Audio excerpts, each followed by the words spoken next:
In recent years, there's been a collective feeling that we're moving further away from trying to better ourselves and closer to the need to win or to be right. Some people choose to see the world as black and white, good and bad, because it's easier to understand. Being a good person has become a hassle for a lot of people, but that can change with an increased understanding of our morals. Morality is more or less the measure of how good or bad a person is, but it isn't that simple. No one is inherently good or bad. Our personal philosophies, the sociology of the world around us, and the psychology of what's happening in our heads all play roles. Observing how others perceive and interact with their world can be a good exercise to get introspective, to understand how each of us sees our own world. So we're going to take a look at 3 different shows, and how the characters make decisions, set examples, and better themselves so we can learn from them.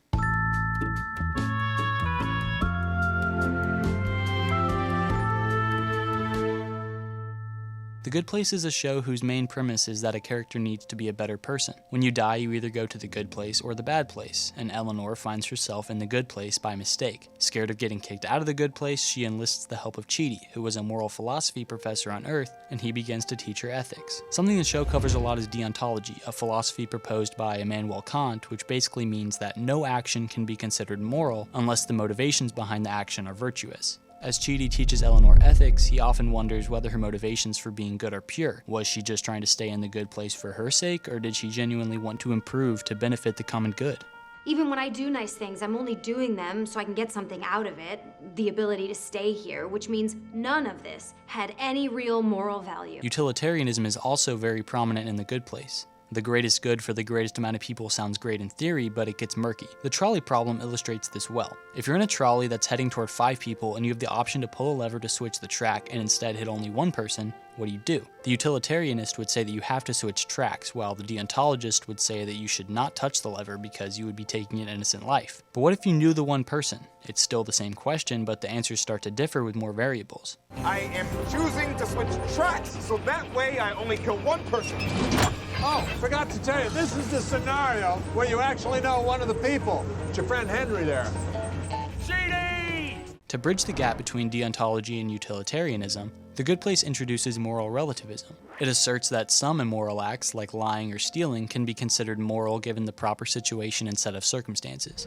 What if lying is ethical in this situation? What if certain actions aren't universally good or bad? Not every decision has to be a philosophical dilemma, but The Good Place urges viewers to pay attention to their motives, consider the implications of their actions, and have an open mind about the actions of others, because we're all in this together. So how do our actions impact the people around us, and why should we care?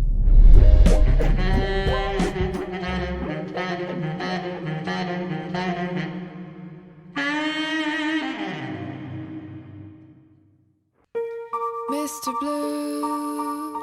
BoJack Horseman is a washed-up actor who peaked when he starred in the hit 90s sitcom Horsin' Around. For much of the show's run, he's either depressed or hiding it with his vices. His addictions to drugs and alcohol, along with his habit of using others for his own personal gain, pushes his friends away and impedes his longing to be happy.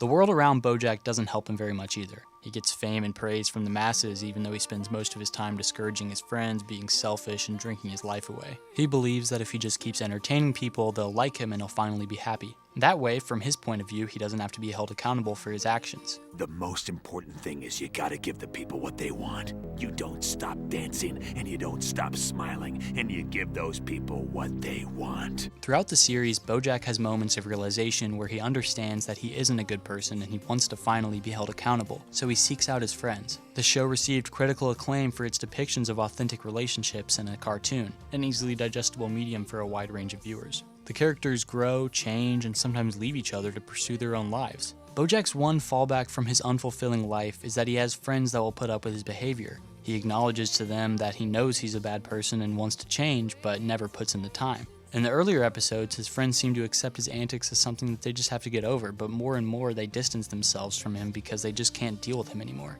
You can't keep doing things and then feel bad about yourself like that makes it okay. You need to be better. You are all the things that are wrong with you. It's not the alcohol or the drugs, it's you. It's during these times when the audience sees glimpses of change in BoJack, when he knows something is wrong and he makes an attempt to better himself.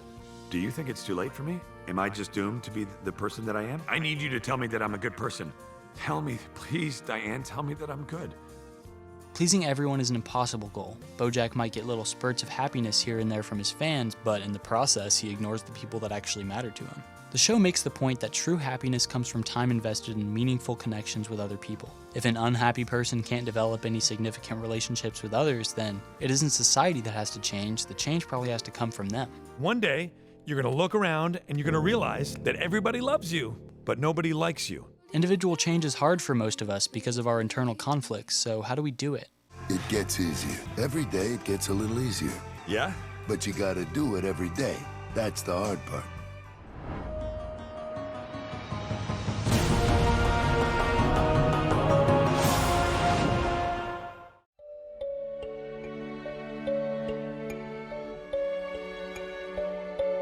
Avatar is a fantasy show where some people can control one of the 4 elements, air, water, earth, and fire, and people can live in the Fire Nation, the Earth Kingdom, Water Tribes, or Air Temples. The one person who can control all 4 is the Avatar, someone who is reincarnated every generation. The show focuses on a war waged against the rest of the world by the Fire Nation that began 100 years ago. One of the show's most complex characters is the Prince of the Fire Nation, Zuko, who was banished by his father along with his uncle Iroh, and whose only path to redemption is capturing the Avatar.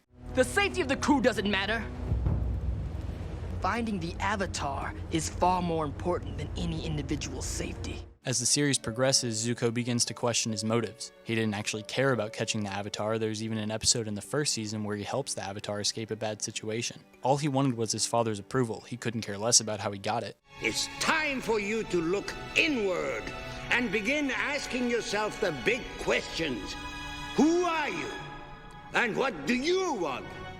His lack of foresight slowed whatever introspection he could have been doing, and that finally caught up to him when Iroh confronted him about his decisions and his life's path. The show illustrates Zuko's conflicting points of view well. On one side is the person he's always seen himself as, the scarred heir to the Fire Nation and worthy of his father's love and respect. On the other side is the person he's becoming, someone who makes his own path for himself, using his scar as a reminder of who he once was rather than a symbol of his identity. Going back to old ways is easy, and changing is usually hard. The show uses the metaphor of a physical sickness to embody the war waged in Zuko's head. When he's finally confronted with the decision of choosing between Iroh's vision for him and his damaged past, he takes the easy route and is welcomed home. He chooses his country and his father who abandoned him over his uncle whose love and hope for him has never wavered, and he never forgives himself. He realizes that even though he had everything he ever thought he wanted, there's still conflict in him. Evil and good are always at war inside you, Zuko. It is your nature.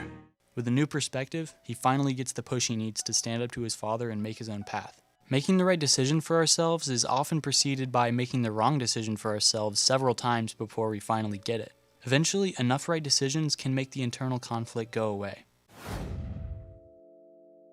The world is changing. More and more people see their side as right and the other as wrong.